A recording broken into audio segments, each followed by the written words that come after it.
Just try those microphones again.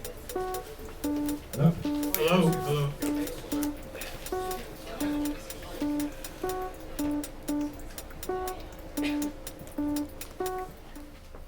Brilliant microphone for just 2 seconds. Okay, so welcome to Autonomy now at Housmans for the lunch event for this year's Anarchist Festival. First of all, I'd like to thank Housmans for letting us use this space. The staff and volunteers at Housmans have been really helpful in getting this project off the ground. Housmans has been in existence for over 70 years and is the oldest radical bookshop in London and one of the few remaining radical bookshops in the UK. It's a non-profit shop that over the years has supported many unpopular causes which are now close to our hearts. So when you're buying books, please consider buying them from here instead of Amazon. Yes. The format for this evening, once I've finished I'll be passing on to Carol, and then following that there'll be a Q&A, and we'll be passing around the microphone for that as well. And then if we get any activist groups in the audience, catch my eye, and then you can have 30 seconds to announce what you've got coming up in the festival. We know that Anarchist Federation are already here. Housekeeping, the loos are very unhelpfully back there on the right hand side. The fire exit is the way that you came in. And we've also got a keep in touch list at the counter, so if you do sign up for that, that'd be very grateful, so we could then you'll be briefed about what events we've got coming on. It's more important than it looks on the surface because I think there's a lot of demand for anarchist stuff, so we may actually be using other premises as well. So that's the reason why not everything will be on the Housman's website. I think that's basically it. There's a couple of key events. Tomorrow evening, Housman's is going to have, as part of the Anarchist Festival, we're hosting a rare UK visit of Caledonian, who's one of the most interesting black activist groups in the US. He's here to discuss the inspiring work they've been undertaking to create the sustainable organising Mississippi. That's the poorest state in the US with the highest the highest percentage of black people in the history of vicious racial terror and concurrent black resistance is the backdrop and context for this programme of community organising. Tomorrow night as well, if that isn't work for you, there's also a thing in Anarchist Pedagogy at London Action Resource Centre, which is also on the Anarchist Festival website. And that's basically it. I'm going to hand over to Carol. Thank you very much. Thank you very much. Thank you. Right, I'm Carl Levy and I teach at Goldsmiths College in the Department of Politics and International Relations, and I'm going to try to organize the talk. We have lots of interesting speakers, and of course the talk is about these two books, this one, The Anarchist Imagination, and this store stopper textbook thing, the Handbook, the Anarchist Handbook. The Anarchist Handbook, sorry. Excuse me. Right, so let me introduce everyone. What we're going to do is have Matthew will be speaking first after I introduce everyone, and he'll be speaking about the Palgrave Handbook of Anarchism. That's the big fat one. And then I'll talk about the other one, the Anarchist Imagination. I was involved in co-editing both of them. Saul Newman, who co-edited this one, is back in Australia where he comes from. And of course, Matthew was a co-editor of the Palgrave Handbook. So let me introduce everyone. Matthew teaches at Loughborough University, and he is the author of a book about Herbert Reed and Peter Kropotkin, and also edited a book with Ruth Kinner about anarchists and the First World War recently. And to his right is Carne, who was a British diplomat before leaving the civil service in disgust over the Iraq War, and he testified against the government at the Butler Review, and is now involved in NGOs, and is the author of a very interesting book called The Legalist Revolution, which came out a few years ago, very interesting account of, in some ways, of the new anarchism since Occupy. And to my left is Constance Bantman, who teaches at Surrey, University of Surrey, and is an author of a book about French anarchists in London before 1914, and is now writing a book about Jean Grave, a famous French anarchist, which I think is out next year. And to her left is Laursen, who's written extensively on Indian anarchism and Indian anarchists, and his book on the Indian anarchists before in London or in Europe, I suppose it is, or in the world. Is it the world or? Let's just say Europe. Europe, before the First World War, before 1918, is also out with Liverpool University Press next year. Hopefully. Hopefully. Okay, hopefully. Right, so I'm going to turn the floor over to Matthew, who's going to talk about the big fat book. Great, thanks very much. Okay, so I'm going to give a kind of overview of the Palgrave Handbook. And producing edited collections is occasionally a bit of a thankless task, really. You have to ask overworked colleagues to produce chapters for books when they're encouraged not to contribute to edited collections.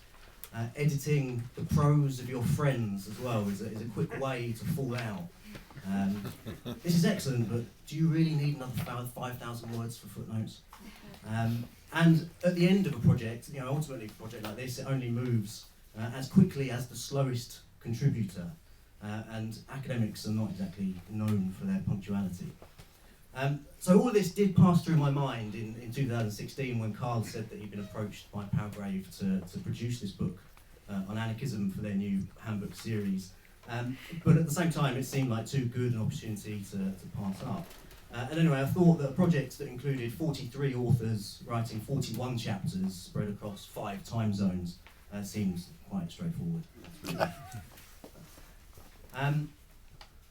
We had a number of goals in mind for the project, and chief was obviously the desire to show the depth and vibrancy of anarchism as an intellectual and practical tradition in modern history, but also to demonstrate the relevance and value of anarchism's core principles in negotiating contemporary political, social, cultural and environmental issues. And this dual project, the historical and the contemporary, informs the structure that we settled on. And as both Carl and my research has primarily concentrated on anarchism's history, we were keen not to lose sight of these issues of current and practical application. The 4 sections of the book, therefore, are designed to cover this territory.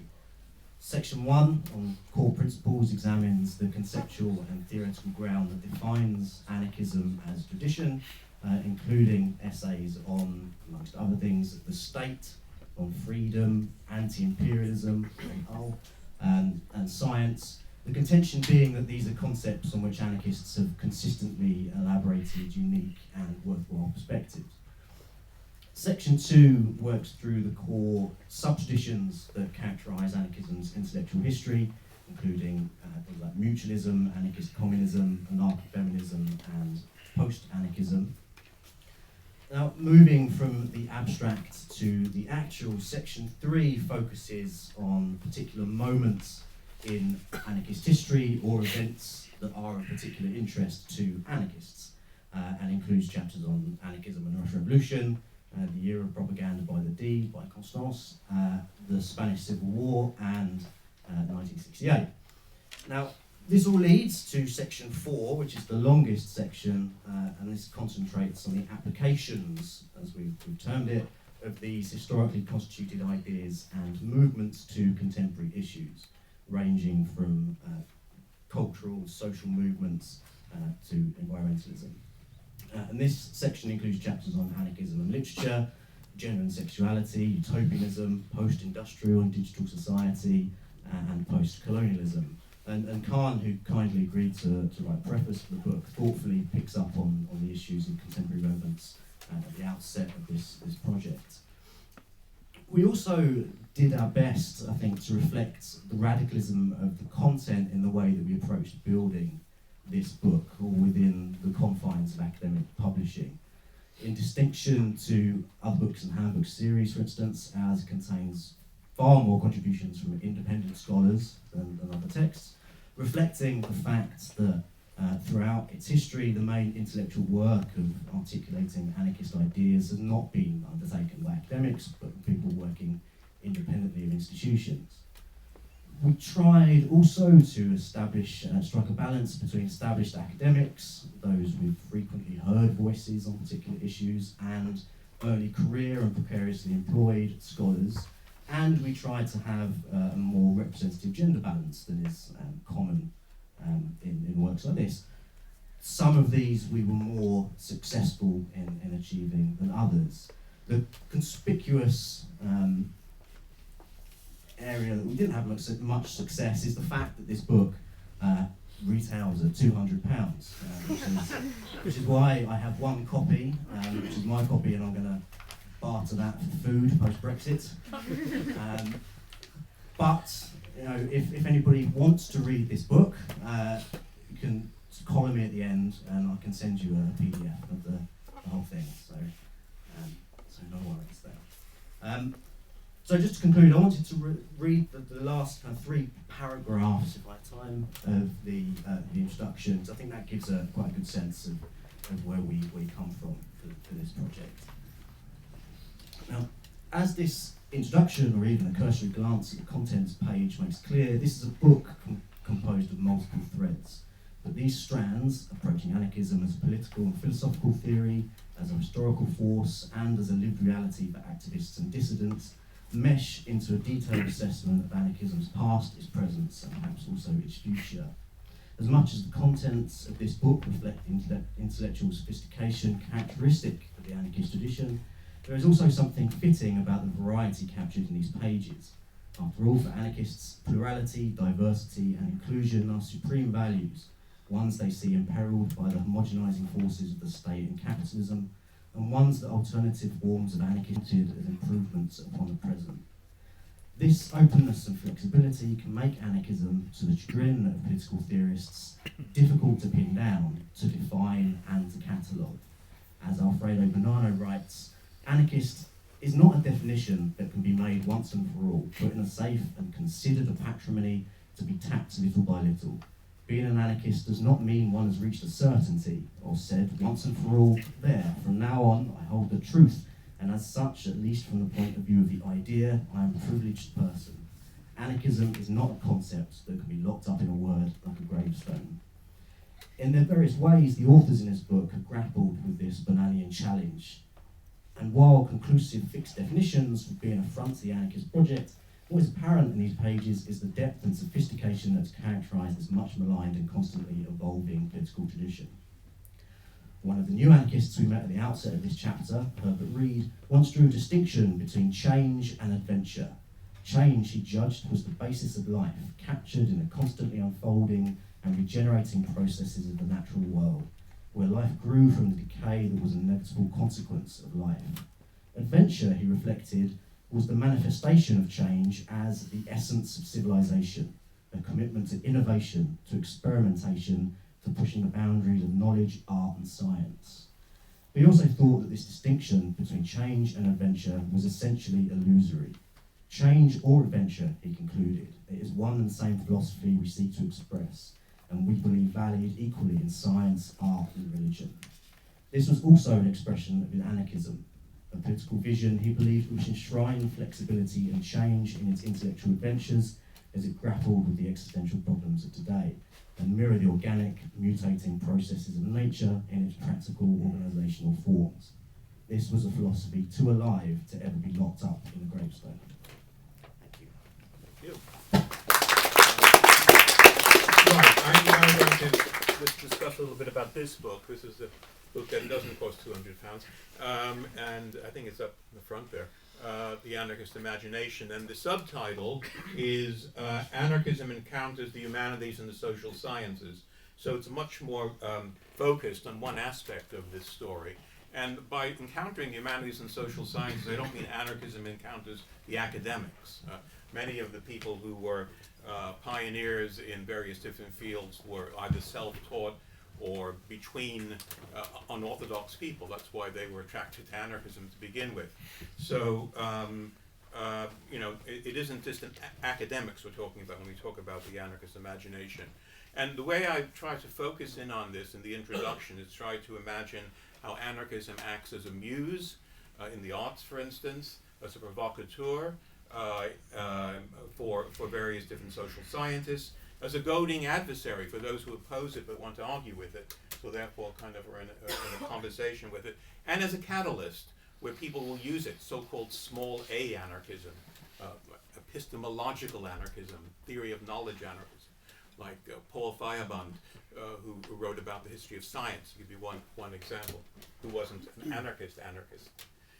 And so that's one of the themes of this book, this edited book, the tension between, you might say, small a anarchism and party anarchism, and how that affects this encounter. And I'll just give you a laundry list of examples of encounters, and then just tell you what's in the book very quickly. If you look at what's called classical anarchism, the period from the 1870s to the 1930s, from the Paris Commune to the fall of the Spanish Republic, you can see a lot of encounters between so-called early, I suppose, social scientists and anarchists. And two come to mind who certainly were not anarchists. One was Max Weber, who I wrote about years ago, and his encounters with anarchism, which was a kind of like, on the one hand, he used it in his theories about the state, for instance, and also as a kind of attraction in his own personal life through various people in the German counterculture before the First World War. So it was a kind of weird attraction to it, at the same time being opposed to it. A person who firmly believed in militarism was attracted to pacifists, for instance, during the First World War, and lots of them happened to be anarchists as well. Herbert Spencer is the other one in this country and elsewhere, who was actually adopted by the classical left-wing anarchists to prove to the world, self-educated anarchists in Spain, for instance, that what they were doing was, genuinely important. This is the early Sir Herbert Spencer, before he censored himself when he was talking about ending inheritance and things like that. But he did attack the state in a curious way, and the anarchists actually did have the conversation with him. Other things, themes that are in anarchism, which I guess everyone will know about if they know anything about anarchism, mutual aid and altruism. Kropotkin's theories are based on these two things. And both of these have had a long shelf life in the social sciences and humanities, and particularly even now, sociology, political science, and actually recent discussions in biology, not such recent discussions in biology and genetics in the last 20 or 30 years, have come back to anarchism. One very famous American biologist wrote in Nature many years ago, it's no longer with us, to make sure what he was talking about. The headline of his piece, because it was about altruism and biology, it said, Prince Kropotkin was not a crackpot. And then he went on to explain how we could use Kropotkin in our discussion of altruism and biology. You have the example of the modernist sociology, or even kind of postmodernist sociology of C. Wright Mills, who called himself a wobbly. I'm writing about him right now. And there are others who are small a anarchists, like the anthropologist James Scott, who's very popular in the social sciences, and what he calls his anarchist squint. He's not 100% anarchist, but like a 90% anarchist, and he uses it to explain state formation and state collapse, and alternatives to the state, which forces their collapse, actually. And of course, there are a host of anthropologists, starting in the 19th century and ending with David Graeber and others, who look at stateless societies, or so-called stateless societies, from all over the world. And David's first work was actually about Madagascar in the 1980s and the collapse of Madagascar due to the financial therapies that were foisted upon that society. And also anthropologists who have studied and actually have been members of all the different encampments and alternative societies that have grown up around the global justice movement, Occupy, and afterwards. The applied social policy and pedagogic anarchism of somebody like Colin Ward, well known in this country, or Paul Goodman. The small a anarchism of Jane Jacobs, who wrote about New York City and fought the monolith that tried to destroy Lower Manhattan. There is, of course, famously now, because it's written about postmodernism and anarchism, and of course Saul Newman has written quite a bit on this subject. Of course, there are waves of feminism which have been engaged with anarchism, from Emma Goldman, and here she is on the front page. This is Union Square, about 1912 in New York City, addressing lots of men in funny headgear, as far as I can make out.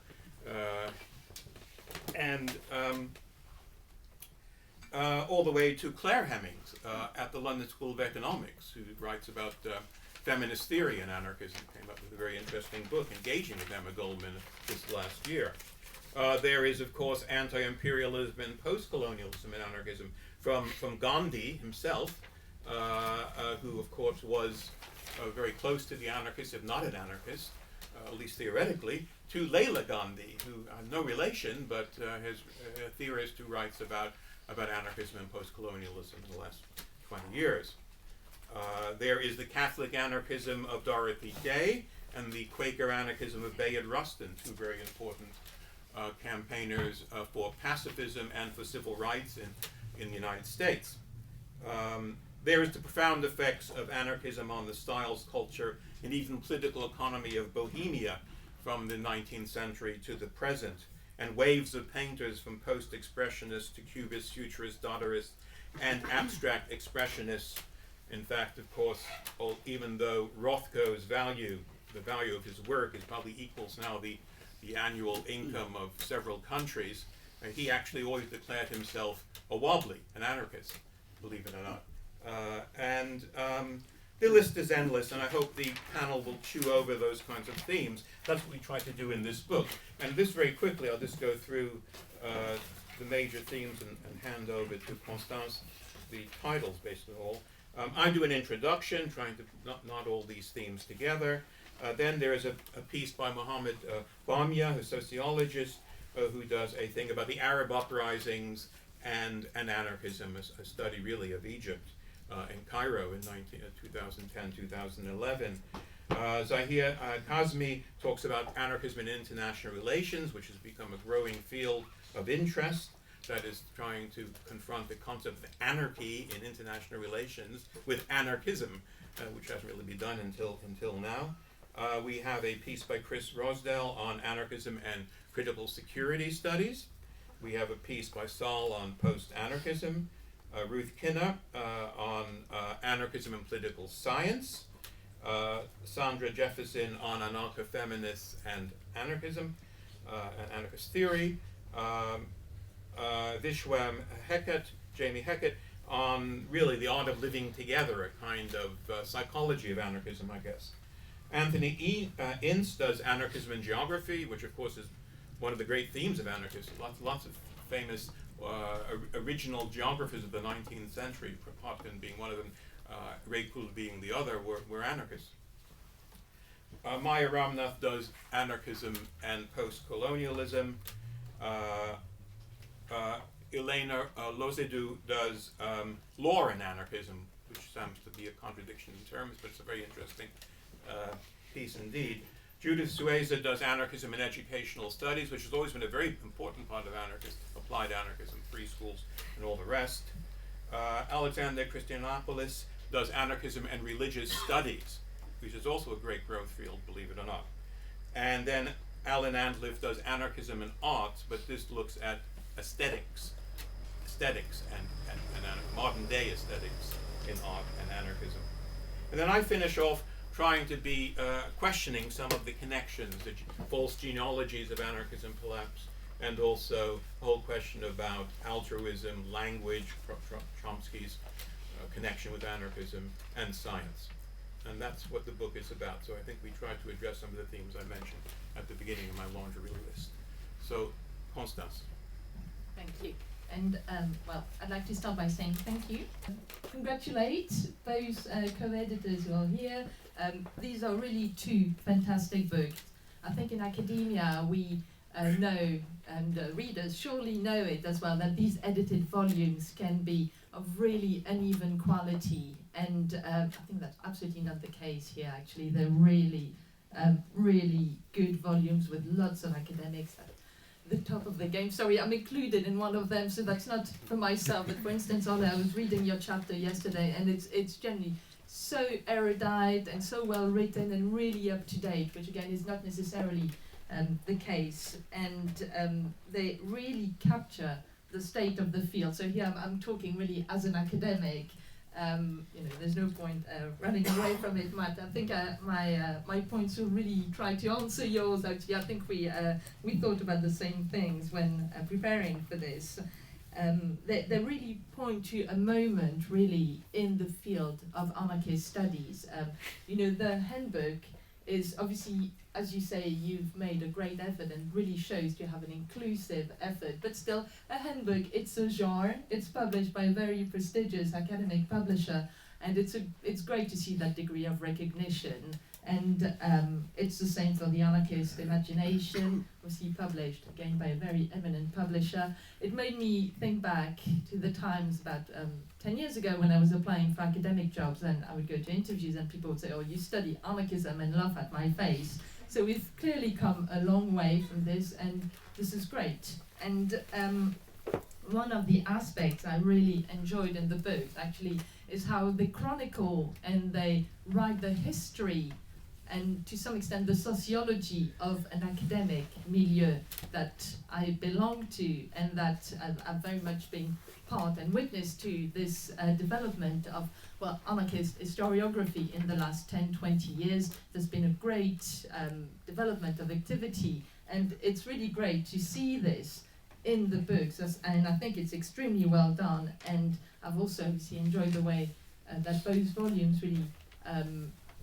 straddle the gap between academia and praxis and activism, and I think it's really quite beautifully done, and it's a major challenge. So I was quite drawn to this aspect actually, and because much as I do enjoy the recognition, the institutionalization, I think we do have to face the fact that it's also quite problematic and that there may be tensions, and I think the books do address this in their own ways, and some questions do remain. So I was especially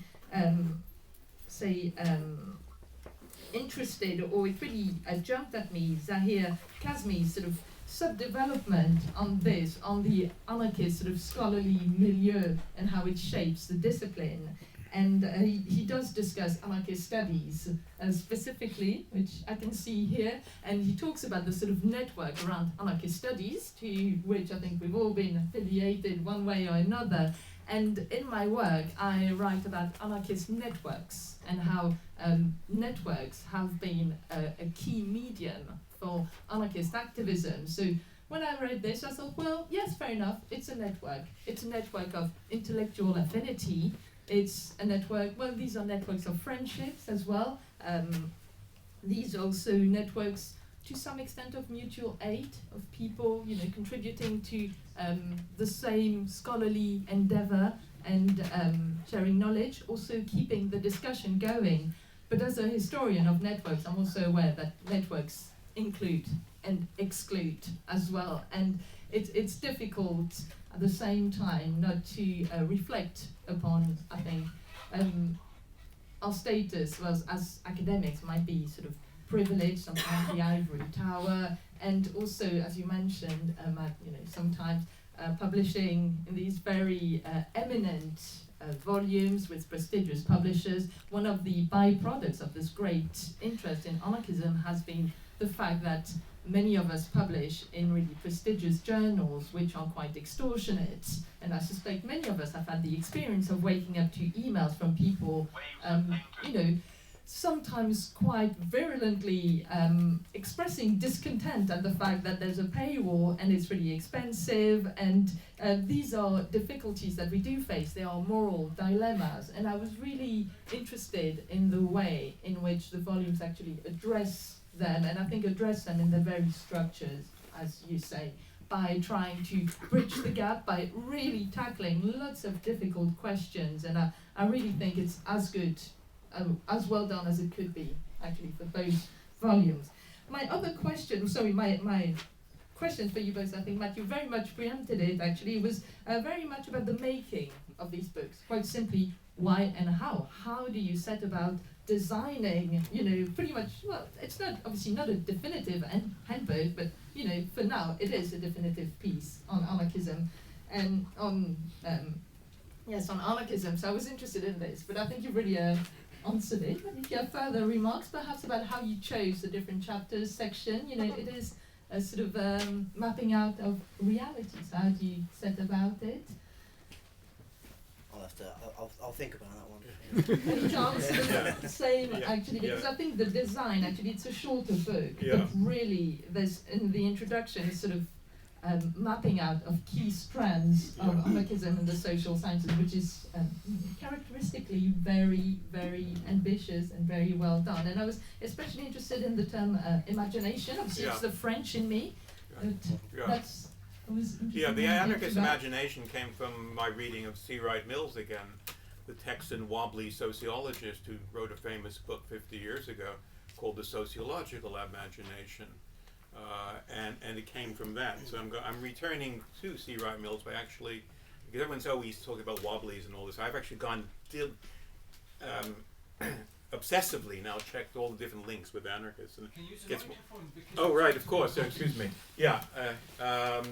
So that's why. The anarchist imagination comes from C. Wright Mills' sociological imagination, and C. Wright Mills' sociological imagination comes from his interest in the wobblies. If he thought you were a good person, he'd say you're a real wobbly. You know, he was very much attracted to the concept of anarchism in America in the 1950s, coming out of a Midwestern populist and radical tradition, which preceded, the 1930s, which was dominated by communism. And so, for me, that's what my whole political life has always been about that, like 1917 and all of that really caused great problems for the left, and then my generation then rediscovered 1917 after they forgot about it and tried to become little Lenins and Trotskys when, if they had just remained small a anarchists in 1969 United States and not destroyed SDS, for instance, it would have been a different ball game, I think. And so it comes from my own biography, actually, which is another aspect of C. Wright Mills, who said that all sociology is this biography written into sociology, or it's social problems that are personal problems. So it all comes back from that, from Mills, Thank you. Thank you, yes. I tend to agree with that, actually. And my last point, in a slightly cowardly fashion, is actually addressed to Saul Newman, who has now relocated to the other end of the planet. But reading the intro to the Anarchist Imagination, I discovered that it originated in a 2012 political seminar. And that's what it said. It does, And it made me think that obviously the two volumes, I think... With updated, of course. Yes, of course. Of course, the two volumes are really successful, I think, in showing the relevance of anarchism to today's world. The challenges, everything from education, gender, religion. But in the meantime, I think we have to face the fact that the political situation has degraded considerably. And I was thinking in particular of, obviously, the resurgence of the far right, which I think, again, there's lots in there. There's a reference to pieing, so you can think of it as the ancestor of the milkshake, and but there's also the post-truth turn. And I thought, okay, that's something that obviously I think Saul probably writes about, that it's post-structuralist and this notion that there is no fixed truth. And it made me think about the status of anarchism, which I tend to think of still as sort of enlightenment doctrine that rests on the idea that there is a truth, actually, and facts do matter. So I was wondering, and that's also for the audience, what can anarchism do? Do we fight from outside, from inside, But that's, I think, a major challenge, actually. Right. And yes, I was interested in that. Right. I'll answer that after somebody else. Okay. Yeah, thank you. Thanks, Constance. I just want to echo Constance and thanking Carl and Matt for inviting me and congratulating them on these books and inviting me to contribute to the handbook. First of all, I think when he wrote to me, I said no because I promised myself not to write any more chapters, but it was too good a deal to pass. So I recently finished writing the introduction for another forthcoming edited volume called Lay Down Your Arms, a collection of essays by anti-militarist anarchists from the mid-1930s, including the Indian anarchist M.P.T. Acharya, the Algerian anarchist Saul Mohammed, and the Japanese anarchist E.K. Nobushima. Writing the introduction, I constantly actually reached out for the Palgrave Handbook of Anarchism to get an overview of concepts and histories of propaganda by the deed, or Constance wrote about, or the First World War that Matt's written about in not just this book, but also the editor's book with Ruth. And I think the handbook is meant, in many ways, is that kind of book you reach out for, because anarchism is not just one idea, but obviously a myriad of thoughts and practices that have, historically and now, influenced human behavior and human desire for freedom. Also, quite recently, I'm currently teaching at New York University in London, and one of my students asked me for reading suggestions for more radical understandings of anti-colonial struggles, and I suggested that she look at some of the chapters in the handbook, including my own on anti-imperialism, but also Maya Ramnath's chapter on non-Western anarchism and postcolonialism. That might be indoctrination, I don't know. But I think the handbook is also that kind of book that you can point to students towards as a starting point in many ways, as a search for different understandings of the world around us, really. So as I said, in some of my own work, including the chapter in the handbook, I've examined the history of anti-colonialism alongside anarchism, focusing particularly on India and the Indian anarchist M.P.T. Acharya. Self-promotion here, my book on Acharya has just come out. And actually, thanks to Birk on this Indian anarchist and his relations to French anarchists. And as such, my work is invested in a history of recovery, but also engages with some of the questions that again, Maya Ramnath poses in her chapter on postcolonialism and anarchism, particularly, and I quote here, about decentering Europe, including its settler offshoots, diversifying our awareness of anarchism with or without explicit attention to colonialism. And I think the handbook contributes exactly to that idea of diversifying our awareness of anarchism, whether that means focusing on anti-colonialism or any other avenue of inquiry where anarchism is not a singular idea, obviously, with a core school of thought. I also think the other book, The Anarchist Imagination, is another example of this. And I actually remember the symposium that book came out of. I was working in a boring office job in East London, and I called in sick to go to this event with my friend Enrique Galvan Alvarez, whose work on Canarian anti-colonial anarchism I'd highly recommend. I think for both of us, so this is 2012, was it? Yeah, 2012, yeah. Just, 7 years ago, wow. Yeah. I think that the day for both of us was quite an eye-opener, and I believe the book will be an eye-opener for many as well. I think for both me and Enrique, coming from sort of a background in post-colonial studies, it was clear that anarchism offered exactly something new and necessary for that field, for the field of post-colonial studies. But despite that, I'm constantly asked by colleagues what anarchism is and means in relation to post-colonialism. And I think the anarchist imagination goes some way to provide answers to that question as it puts anarchism into conversation with various other fields in the humanities and the social sciences.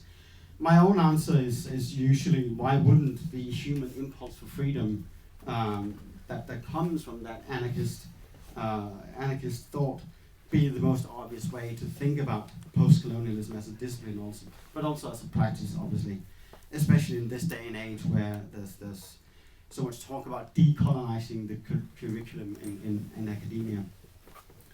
I just want to end now actually with a quote from Benjamin Zephaniah, the well-known dub poet, from his latest essay entitled "Why I'm an Anarchist," that just came out in Dope magazine this week, I think.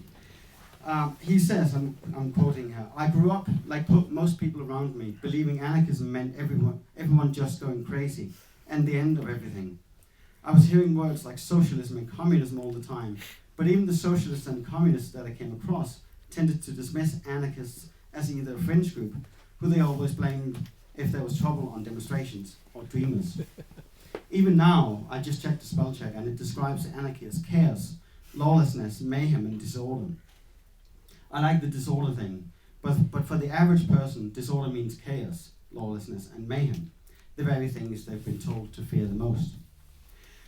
Now, I hope that these two books will help the average person to confront the very things they are told to fear the most and to embrace the anarchist imagination. Nice. Thank you.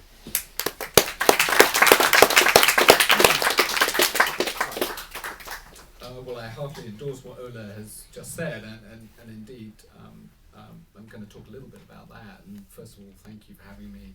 I feel a bit of a fraud sitting up here with people who actually know about anarchism, who've actually studied it. I'm very much an amateur and a newcomer to this. But it is such a joy to be here in Housmans. I love this place. And one of the things about coming here in this audience is, for once, you feel you're not alone. Because I think one of the struggles of being an anarchist these days is you know, in a capitalist, supposedly representative democratic society, believing in anarchism is sometimes a very lonely struggle. But anyway, first of all, I thoroughly recommend these books. They are extraordinary, actually landmark books in terms of encapsulating the breadth of ideas of what anarchism is, because it is a very broad church of ideas. The Handbook is an extraordinary resource, and it's actually a very exciting read, despite being a kind of plonking great book at an exorbitant price. It's actually thrilling to read it, because you realise that many of the things we're confronting today, many of the challenges we face politically in our society have been, of course, confronted before. And anarchists have come up with really very compelling and exciting and often very brave answers to these conundrums. I have come back to England about 2 years ago after a very, very long time abroad, including 17 years in the States. And it's actually been a joy coming back to England and to London, because you sense opportunity and possibility, which I'm afraid you do not sense in the States at the moment, rather the opposite. You sense that the tectonic plates that have underpinned the current dispensation of late capitalism, of so-called democracy, that these tectonic plates are loosening. Things are shifting. This conversation today has a sense of possibility that it would not have had 10 or 20 years ago. This is very exciting. When I hear a Tory leadership candidate talk about the necessity of a citizens' assembly to resolve Brexit, or Jess Phillips for that matter, advocating for the same thing, or the Scottish nationalists talking about people's assemblies, I realise that anarchist ideas are making some headway. Of course, in a way that is largely tokenistic and completely inadequate. When I hear Benjamin Zephaniah interviewed on Channel 4 News about his ideas, when Newsnight has a 2-minute section on what is anarchism, when I was invited last week by the OECD to talk about anarchism at their annual meeting, I mean, God, you know that we're beginning to make some headway. But, of course, there is a big but, which is that sense of rage and resentment against the current system, so legitimate, is so far being largely exploited by the left to a degree, with the personality politics of Corbynism, but also above all by the right, by Brexit, by Nigel Farage, by the Liga in Italy, Alternative for Deutschland, and probably most dangerously the Rassemblement in France. And the anarchist idea, anarchist politics, anarchist political parties, of course, are completely invisible. And yet they have the most compelling answers to these problems. The right does not have an answer. In many ways, a state-based socialism is not an answer either. There are many good things about it. It would be a better society, but it does not answer the fundamental problems that anarchism seeks to address, of hierarchy, of inclusion, of actually a different form of society completely than the one we have today. So this opportunity, this sense of opportunity, is to a degree coloured by a worry that this moment is being taken by others, that this ferment that one is beginning to feel around in the demise of late capitalism, whether manifested by Extinction Rebellion or Greta Thunberg, that this moment may pass us by. So I have spent a lot of time thinking without coming to any clear conclusion and not really knowing any answer. How do you transform this wealth of ideas, the beauty of this philosophy, into a program for social change? How do you turn it into something plausible that could realistically transform society, transform the economy, transform the way we think about politics? I'm a very narrow thinker in that I came from government. Several of the people I joined the Foreign Office with are now running ministries. I know Tory leadership candidates. I've got friends in the cabinet.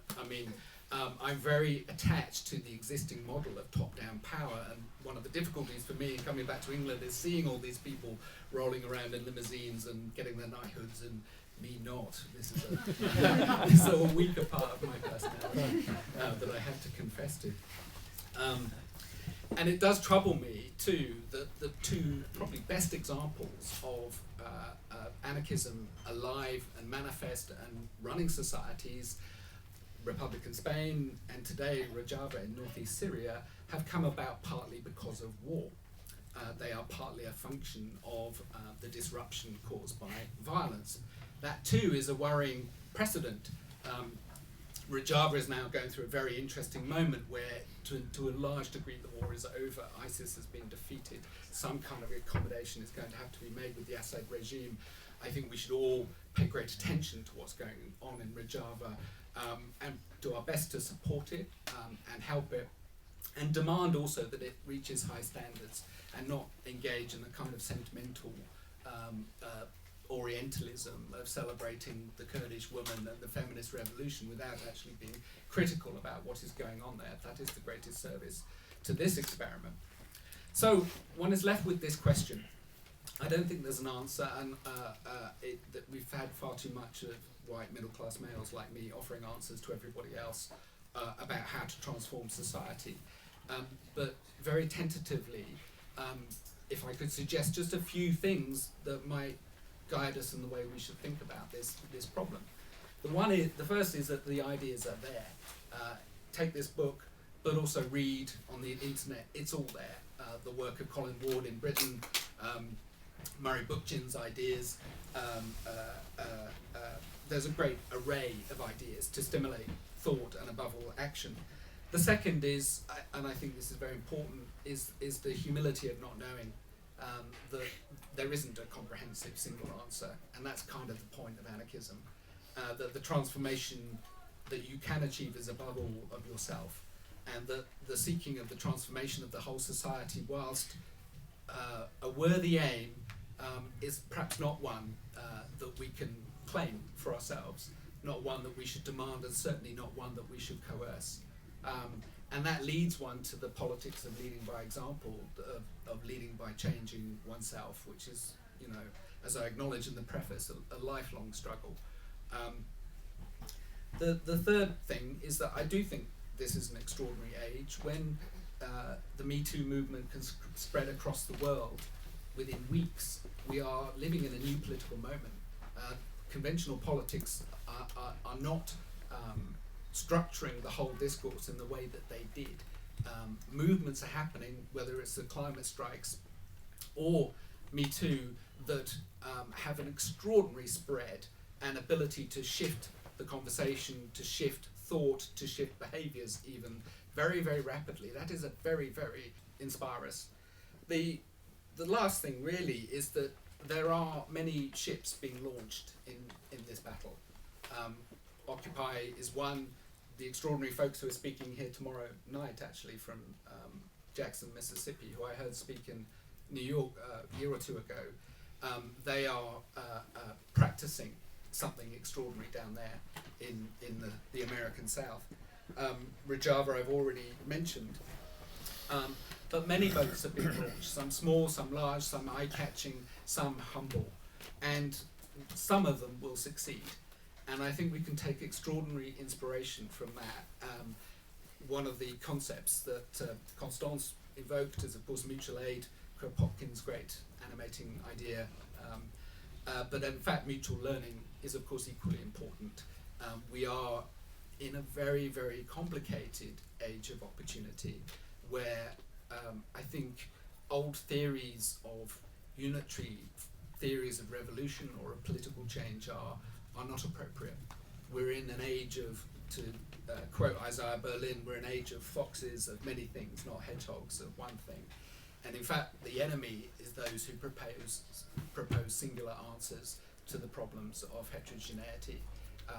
Fascists, Nigel Farage's, Donald Trump's, propose singular answers, and there are no singular answers, and we have to be humbled before that fact, but also celebrate it in the heterogeneity of our attempts to build an anarchist society. And in that, perhaps it's an invitation really to debate, to an acceptance that I, for one, certainly don't know the answer. Thank you very much. I guess we open the floor to questions and comments, right? Yeah. We need. So if I could have one of them, and you Yeah, guys hold sure. on to one of the others. Okay, well, then just hold on to one. But Okay, do you want to? One of you guys want to choose someone from the audience, and I'll okay. take the microphone. Go on, stick up Any- your hands for any questions. Questions? Comments? There's one. Go Over for there. it. Hey, thanks, very great presentation. I wanted to, this the book, The Anarchist Imagination, which I just purchased, and while we're waiting, I've got a little way into it before you guys got started talking. And I just wanted to point to a funny omission that it looks like that's there. And in the sense of, we're just on your first couple of pages introducing, you said you sort of go from the history of anarchism in the 1990s right to the movement of the squares and Occupy. And it seems that, the anti-globalization movement, sort of inspired by the Zapatistas, but really had a huge impact.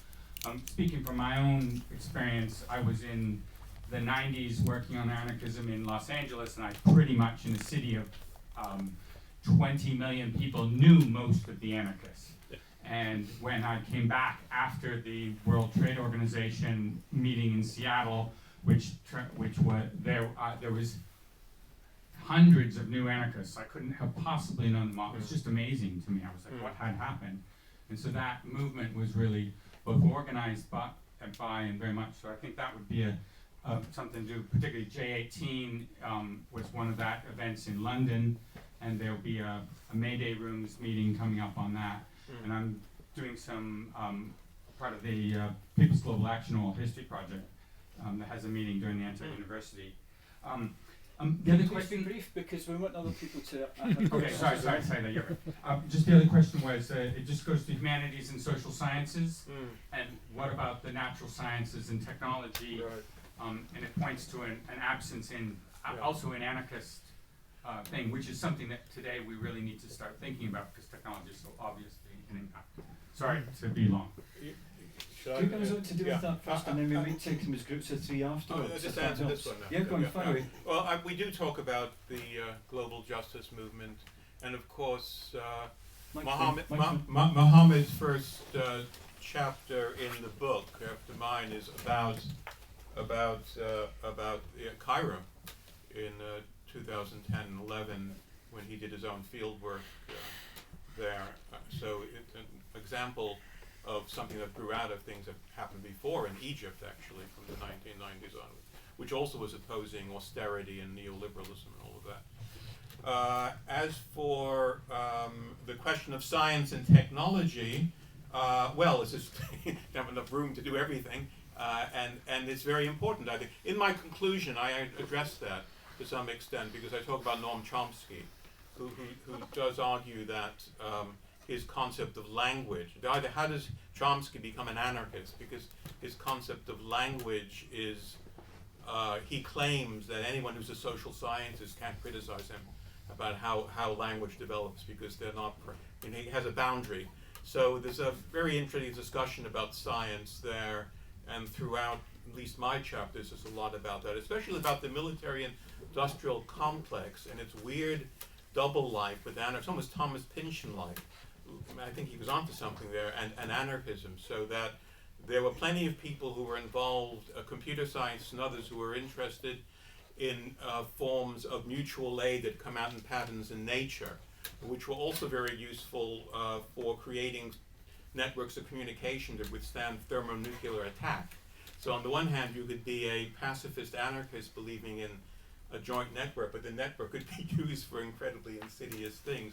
So you do have quite a few people, and you'll see in my conclusion, one chap who came out of that, came out of the Manhattan Project, came out of all these things, and ended up being an anarchist in search of altruism through science. So I do talk about it, but you're right. In the other book, on the other hand, we have a very good chapter by, I guess, the youngest contributor, but actually a brilliant chapter about science and anarchism, which you know, you can get a hold of it, read. Just hold on to that. Anyone else? Oh, sorry, I've got the back. Again, please be brief. I'm from the United States, and we have a huge anarchist critique of science and technology out of the United States, from Fifth Estate, the longest running anarchist journal, to the anti-civilization movement, Processed World. I mean, it's huge. I mean, that's all. Yeah. I have to say now, the United States has been brought up. One of the things that I find very interesting is around Berkeley there's actually an anarchist reading group, and I've always been surprised there hasn't been something like that in London, but I digress. Anyone else? Do you guys want to take it then? Very good point. Sorry, I didn't get. Would you like to? Yeah, maybe. What was the question you were asking before, which I didn't answer? It was the question about. There was a bit of. Yeah, so it was the Saul Newman question about facts. Yeah, yeah. I mean, that is complicated. Actually, Saul Newman himself, to be fair, if you read his stuff, if you push him, he actually does say that he saw the Enlightenment, but an Enlightenment purged of all the illusions.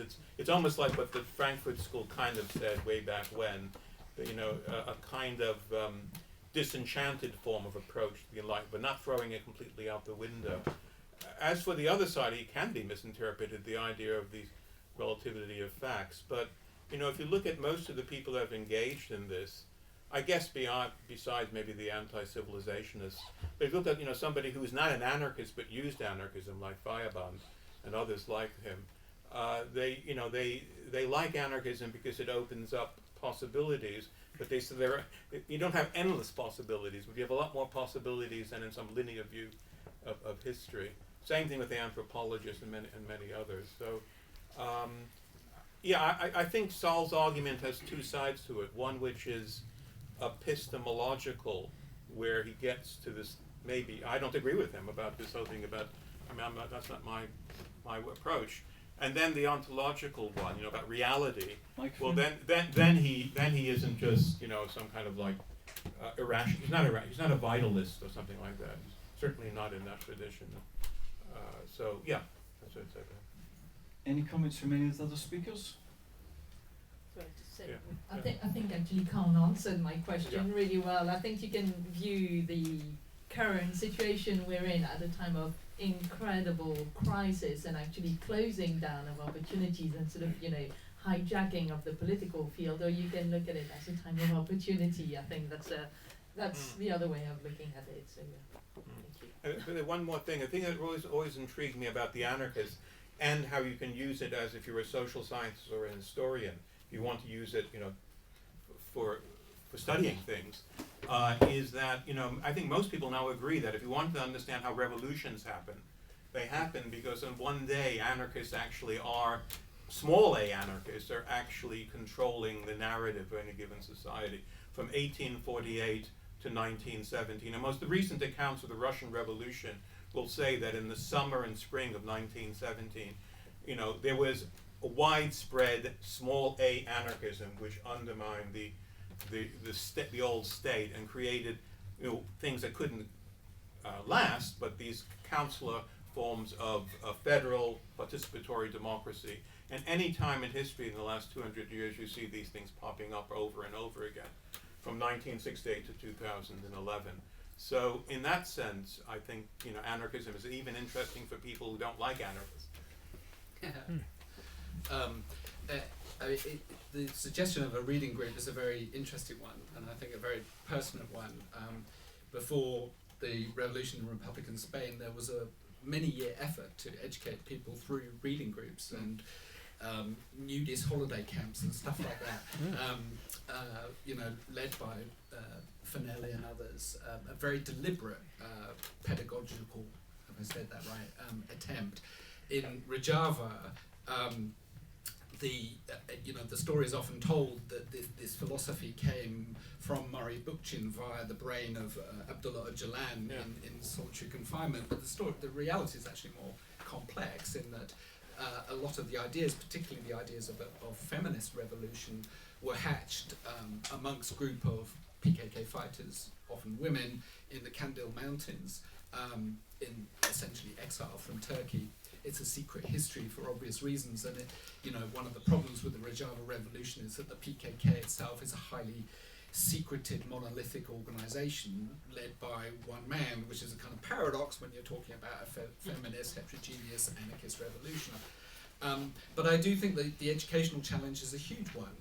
It's all very well Benjamin Zephaniah being interviewed by Christian and Guru Murthy on Channel 4, but the idiocy of Christian and Guru Murthy's questions to Benjamin, or what I confronted at the OECD last week, where I would say, bottom-up self-government, communalism, etc., and a guy who once led Demos, which is a fairly serious think tank in this country, said, well, look where that's got us.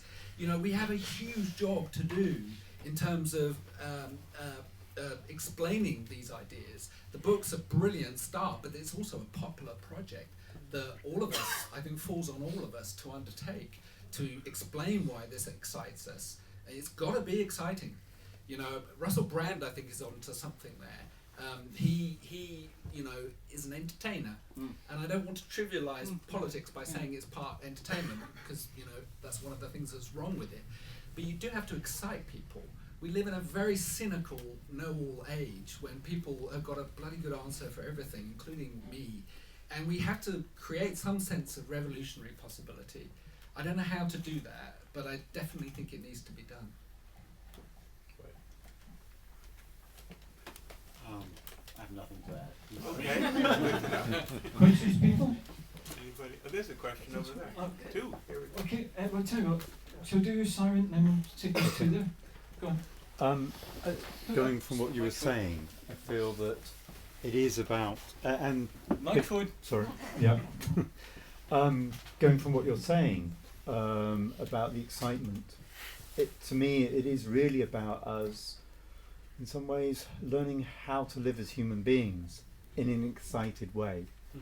And you keep saying it without all the answers. And there's something about when you explore things, you don't have the answers. And there's an excitement in that. And it's putting that back, maybe, instead of it being somebody telling us an answer and us thinking, oh, well, that's a good answer to a question. Now I feel secure and have the knowledge. I just wanted to say that. So, go on. Yeah, we'll get Judith as well. Will you first, Judith? Let's do Judith and then we'll do you. Hi, my name is Ariane. I think the answer lies in a lot of art forms out there, and it has been lying in those art forms for a long, long time. You mentioned Rothko. We think about lots of 20th century artists, Picasso, Cézanne, 20th century poets. Gertrude Stein, for instance, who totally turns upside down the hierarchies in language that we all take for granted, which returns to your point about language, which is so, so very important. I think we're already surrounded by answers. We just need to reread them. I teach this stuff to my students, and I make them look at how language works, and how hierarchical structures and power structures within language need to be dismantled by us, really. So I think we're already surrounded by it. We just need to look for it. Thank you very much. Thanks very much. It's really interesting. I'm quite new to anarchism, really, and it's fascinating to learn more. I come from an organisation that does climate change adaptation in Nepal, and been reading a lot recently around Jem Bengal's ideas around deep adaptation and how, with runaway climate change on the horizon, I wondered if, and which is causing a lot of people to lose hope, especially in the environmental movement, to the point where people don't really want us, are still clinging on to the hope that we can solve climate change when clearly we can't. And I wondered what anybody had to say around how anarchism could maybe provide some hope for people who are exploring these ideas around deep adaptation. I think the Rahava example has really inspired me, and I've been sharing it with the people I work with in Nepal, and it's inspiring them. But I wonder if anybody had any comments around that. Such a good question. Well, I mean, if you were, I guess you've read Murray Bookchin. Do you know Murray Bookchin? Yeah. Well, I mean, that's ages ago now. I mean, if you want to read the other side, as Man Back was talking about, the Fifth Estate people. I mean, they do. I don't agree with them entirely, but actually did forecast some of the problems that we now encounter. And so, if you wanted to read stuff, as for adopting it to reality, I'm not. You're probably better at that than I am. But those are two series, and then there are loads of new articles. I mean, somebody like Uri Gordon has written a lot about peak this and peak that, and how actually sort of anticipating the arguments about climate, Extinction Rebellion 10 years ago at least. And so, in some ways, lots of the things that are now very mainstream, like Extinction Rebellion, was something that comes out of the anarchist tradition, and we could go back to the Fifth Estate in that respect. I mean, but also Uri's work. So I mean, in terms of reading stuff, which is what I do, you could read him. He's good. You could read Murray Bookchin. Who else would you suggest? We have a chapter on green anarchism. Yeah, here, green so there's Andrew Price, isn't Yeah. it? And Andy Price Price. writes about it. And then there's a whole other literature which is about, decentralizing cities, making cities more human, and all of that's been written about for over the last 50 or 60 years. It's the kind of anarchism that grew out after the Second World War, when it ceased being in most of the world mass movements and became more kind of working with other movements. So again, if you want to read somebody who wrote a long time ago an account, which of course is dated now, but kind of interesting to read, you could read the book called the Decline and what's it called? The Decline of Great, the Fall and Rise of Great American Cities, which tries to argue for a neighborhood up approach to revivifying city life, and that was written 60 years ago, 50 or 60 years ago. So there's plenty of stuff in the anarchist genre, especially since the Second World. Paul Goodman and his brother Percival wrote a lot about this. How to turn cities into livable environments. Right. It's such an extraordinarily important question, and I think Extinction Rebellion has kind of stimulated a lot of us to think about this. Extinction Rebellion, one of the weird things about it is that, it's basically a protest movement demanding change from government, which is completely opposite to anarchism. But also it demands a citizen assembly to try to resolve this. It's a pretty primitive philosophy of change, and I've got great admiration for Exile in lots of different ways, as well as a critique, obviously. So you're beginning to see these two trends converge, and I've got no question that the transformation of society in the way that Jim Bendell talks about, but also a post-growth or degrowth society, one where we share resources more equally, as well as live more sustainably and adapt to what's happening, I think that requires a kind of popular politics where everybody is part of it. Because I can't see that change happening any other way without violence and coercion. And it's no coincidence that the Gilets jaunes sprang from a protest against carbon taxes, deeply crude and iniquitous way to try to address climate change.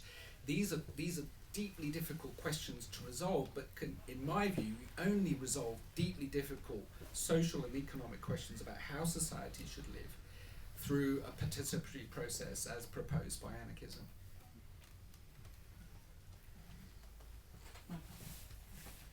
Hi, thank you. You mentioned a chapter about science as well, and I was thinking, what do you think about green anarchism? How can science and I'm thinking especially about anarcho-transhumanism, for example, and green anarchism. How could the two things go together? And of course, taking into consideration the dangers of technology being not accessible to everybody.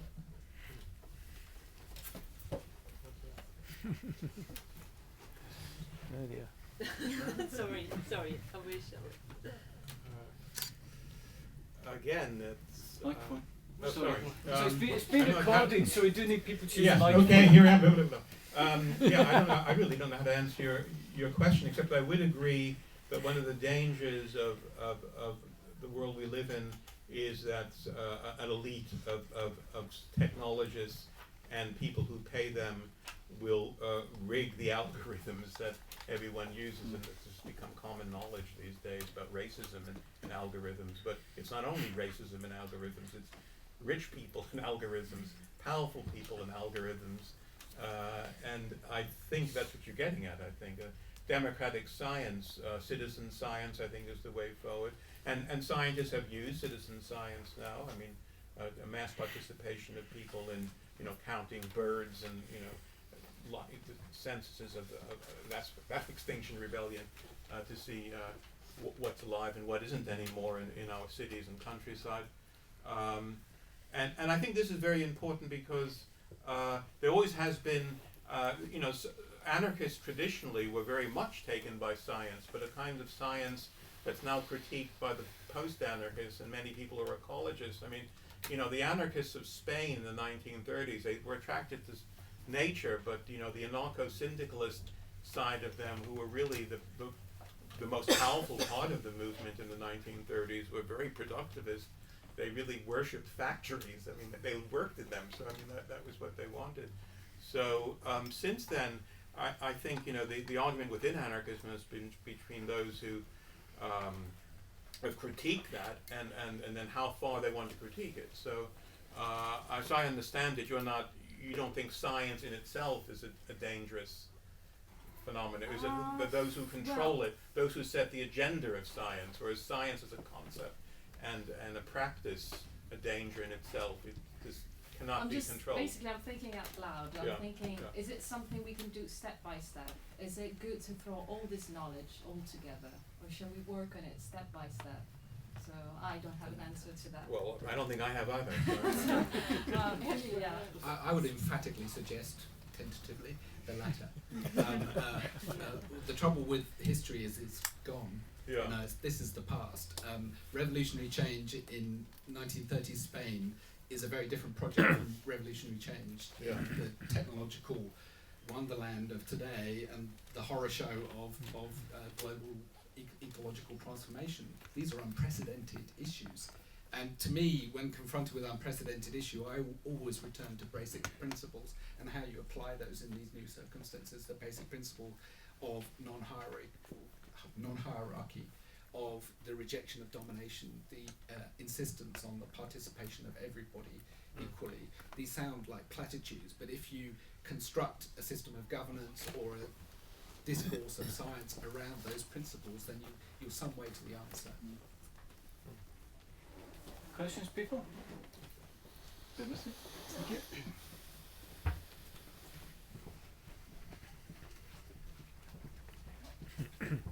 Hi.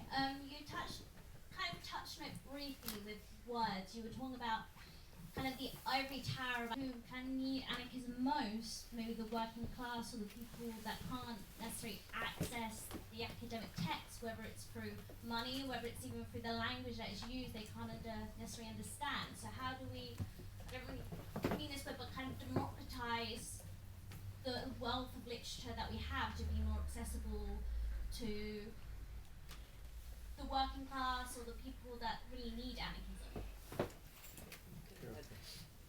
Thank you. That's a very good point. And we talk about the ivory tower, and without overdoing it, a lot of people who work in these ivory towers, it's not well known, but are also sort of, to some extent, prisoners of the neoliberal university as well. So it's not a sort of it's there's a lot of alienation going on. So solutions, I would say very practically, if you want to text, email the author. So first of all, I think we will all endeavour to share I think there's a duty as well from academics to share, you know, I mean, you know, without wanting to do too much of this, but that's, you know, that really, really needs to happen, and it needs not to be hindered by jargon as well, you know, and if there's jargon, it's not necessarily intentional as well, so there needs to be a dialogue.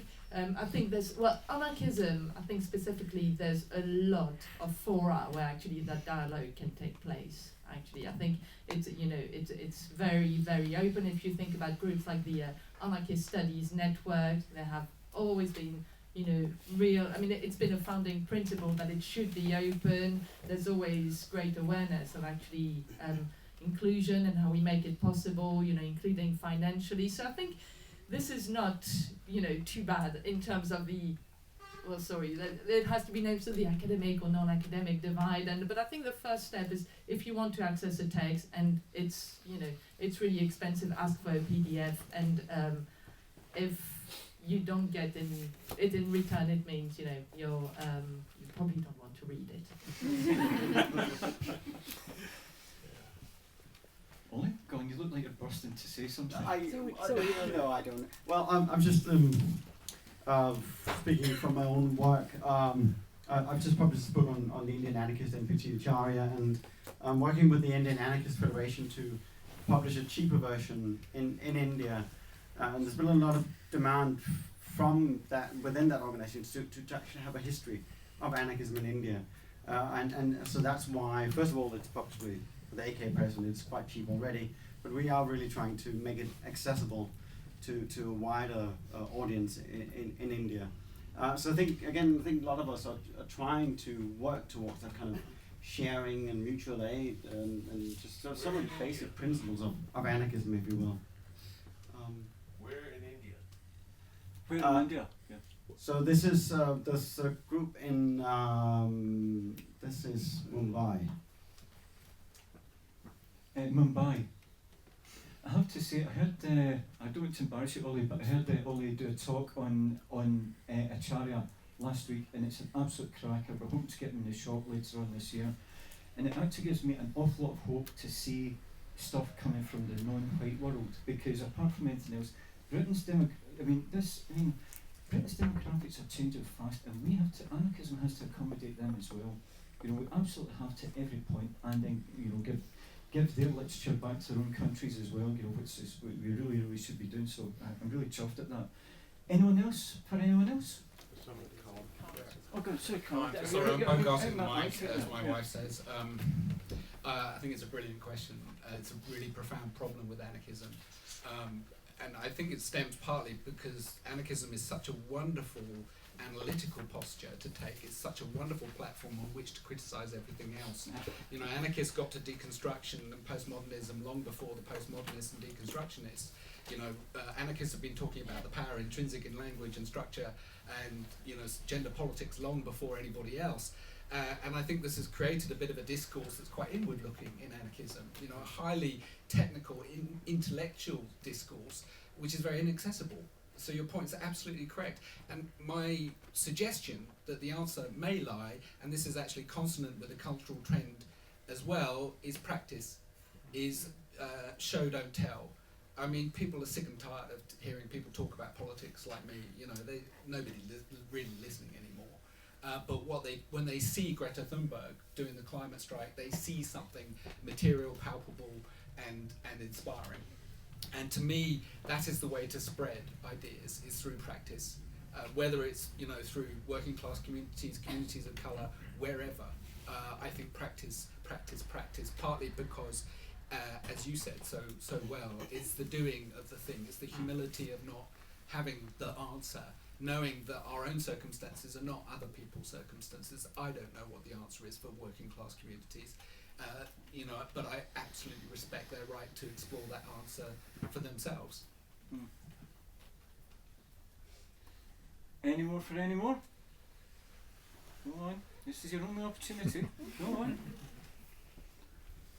Okay, well, first of all, thank you. Good, excellent, thank you. Yeah, so you talk about accessibility, but the thing like one view of anarchism, it was Birk, you know, the classic stuff like that, really easy to understand. And like books like that, like no offense, I'm sure it's a great book, but like it's massive. And do you think anyone's really going to be won over by big academic text like that? And so surely do you think there's a case of like populist anarchism? And that's it. Thank you. Yes. Yeah. He was a believer in the attentat, the act, the inspiration of the revolutionary act.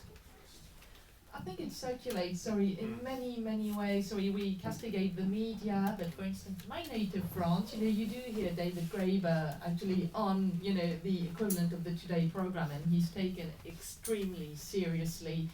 People read these books, you get contacted by media, documentaries are made, sort of, adaptations, so it might not be a direct route, but I do think it does also serve to generate a discourse to keep the discussion going as well. Yeah. I mean, there is somebody who studied this, has written a book about this in some ways, about popular anarchism.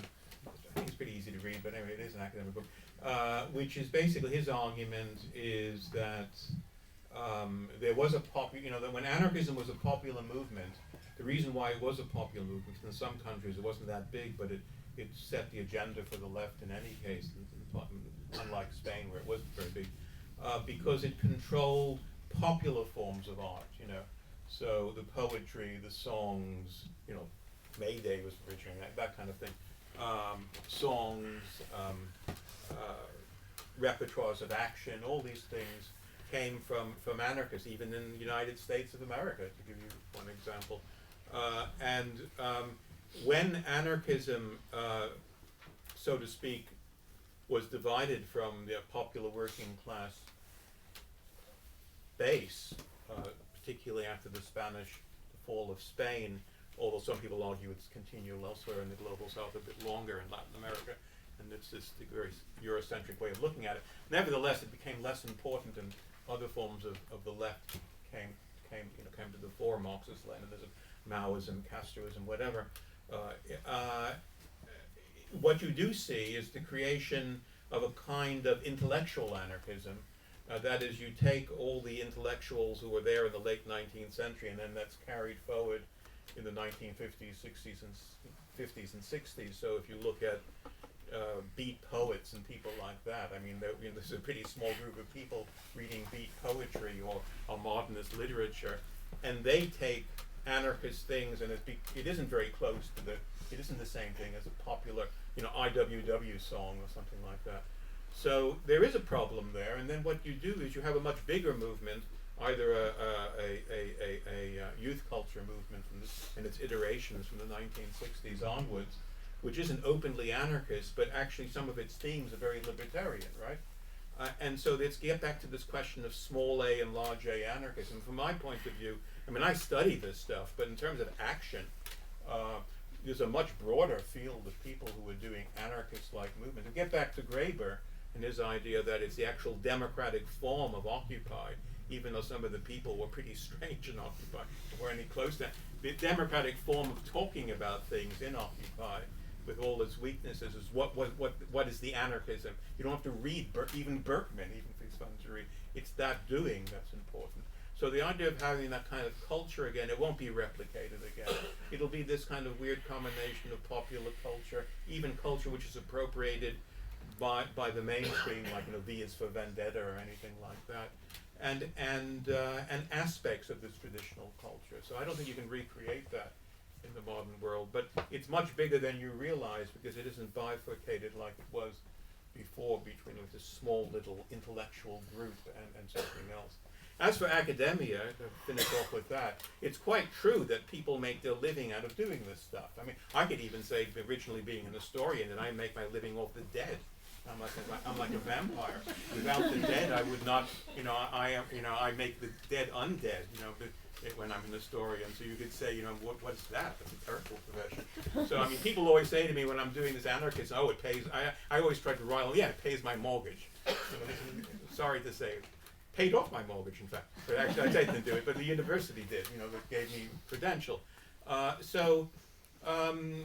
I mean that is a problem. It'll remain a problem between intellectual political thought and people are not particularly interested in that. I think one of the things the anarchists can talk about, to think about it all the time, is the danger of an intellectual elite, right? That's something that Bakunin's talked about in the 19th century, about an elite of ex-revolutionaries and savants, scientists, creating a dictatorship in the future. And of course, you may see that in various different societies in the 20th century, and indeed in the 21st century, a dictatorship of algorithms, to be honest with you.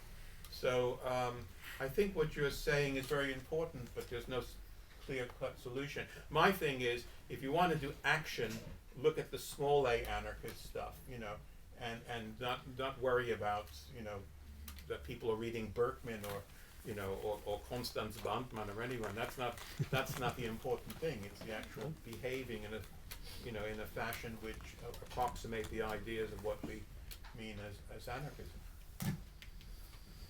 Do we have any more? Any more? Okay, this will have to be the last one because it's nearly half past. But do you want to say something first? Yeah, I was just going to say that. I mean, partly it's events like this that anarchists are good at organising, and anarchist academics are very happy to take part in, and that's a lot of my colleagues working in security studies. You know, there's not a kind of process of work. So I think actually, in that sense, anarchist academics think quite a lot about different ways to disseminate their research and save you some reading on coming to events like this. Right, so we've got one more question. Oh yeah, please, absolutely. Because it's been recording. If anybody wants to hear it later, so it'd be. No, just talking. Okay. I have a personal question, less of an academic one. But going back to the topic of practice. I've just gone from doing independent field work into anarchist bookshops and working in a boring office job in East London, much like you in the past. And I can't.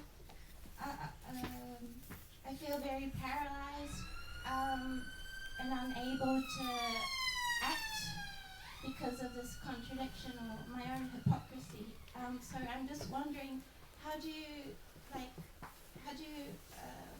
work through the contradictions and hypocrisies of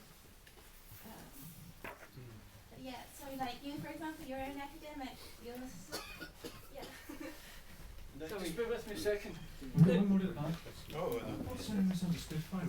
Sorry, no, I think that's the kind of things I was trying to address initially. I'm very constrained by my own institution, which is pretty harsh, and I try to do my work in an ethical way. I try to care about my students, I try to be generous in my research, I try to work on projects which I'm interested in as well, even if I might get into trouble for not publishing in the right places.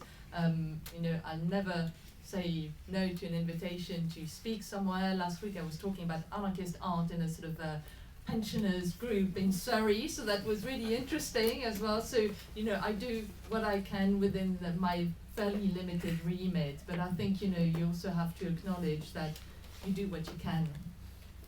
Can I say one more thing? I mean, it is important also, since we are academics, that the fact that there are far more people in many different fields, that's the whole point of this book, who are now, you know, permitted, so to speak, to have a long-term career for instance, critical security studies. You know, this is actually criticizing the Marxist you know, they're even to the left of the Marxist critical studies, security studies people. And these people are, I mean, this guy works at the London School of Economics. So, I mean, the point is, that's important too. And then you get students doing PhDs on it. I know that's, you know, boring, but in terms of the academic world, that means that in the academic world, maybe there'll be less people saying nonsense on radio eventually and understand it, even though they disagree with it, you know. So I think it's important in its own right in that sense. We shouldn't talk down that part of of what we're doing. Yeah. I think it's an incredibly important question because there is no good answer. It's formidably difficult to live anarchist principles in a capitalist society. It's exhausting. It's isolating. It's socially isolating. A friend of mine has started an anarchist commune in Costa Rica where he grows superfoods. This is not an answer either because the change needs to be here. And that's a form of escapism that is only available to a few. this is such an interesting discussion this evening because I think it's a dialectic, and to me the dialectic is the answer. It's sitting there and talking with you, trying to figure it out, because I don't think there is an easy answer. And anybody who offers you a kind of glib answer of, former commune at work, doesn't understand the hierarchy is actually like, what it takes to make these changes. I would like to claim that small pockets of individuals making changes will somehow coagulate into a revolutionary change. I'm not sure I actually believe that myself. And it returns to your question about popularizing anarchism. Why do we talk about Marx, a second-rate late 19th century economist? We talk about him because he won. We talk about him because his guys took power. And I do think anarchists and us here, I worry that we are too comfortable in marginalisation, and too comfortable being fringe, too comfortable with our own arguments and solipsisms, and that we need to think about how to take power.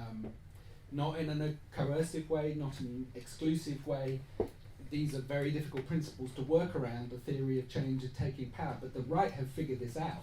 They only care about power, and as long as we piddle around on the margins worrying about how to bring about revolution, they're going to run the shop. And that's my worry right now, that we've got to come up with a better answer in terms of how do we get this to the centre, because it is, in my passionate belief, the only answer to the crisis that we face today. Wow, that's all I can say about that. Right, it looks like everybody's satisfied. Nobody else wants to do any questions. Right, we've got one group. We've got Anarchist Federation there. Do you want to make a quick announcement to everyone? Sure. Go on, you have to be loud. Okay. So we are running an introduction to. Go on, take the microphone. Thank you. So we are running an introduction to anarchism on Saturday and the 22nd of June. We also do have a monthly reading group that runs every second Tuesday. Everything that we're doing this month will be on this flyer that should be over there if you want to take it. On your counter, yeah. Thank you. Oh, and also. And just about the green anarchism thing, also on Sunday we're part of the Green Anti-Capitalist Front, and so we will have an anarchist perspective on the ecological movement, and that's on the flyer too. I mean, if I've got my own concluding point is that I think you shouldn't be scared of the academic stuff. I'm dyslexic, and I went to the Anarchist Studies Conference last year, and I had a bloody great time. And I was made very welcome as well. And there's a sliding rate for people in various incomes. So they do their best to try and accommodate that. So please bear it in mind. It occurs every 2 years. Also, I'm an atheist myself. I feel negligent if I didn't mention that there's a European Christian Anarchist Conference going to be happening in London. I think it's the 12th to 14th of July at the Catholic Worker Farm. If you check on the Autonomy Now Twitter account, I'll make sure it's on there by the end of the night. So, and the Catholic Worker people are absolutely lovely. Anything else? Yes, please do keep in touch, because we will be this. Here's another detail. All these people came here free. These are academics that came here on their own spare time because they wanted to do it, and have had so much positive support from so many people who want to do stuff. So now that's different to an awful lot of different academic things you can go to. So I think there may be more hope than you realise. So, well, I just want to thank the five of you for a cracking talk, and everybody else coming here, and do put your name on our email list as well. And thanks again.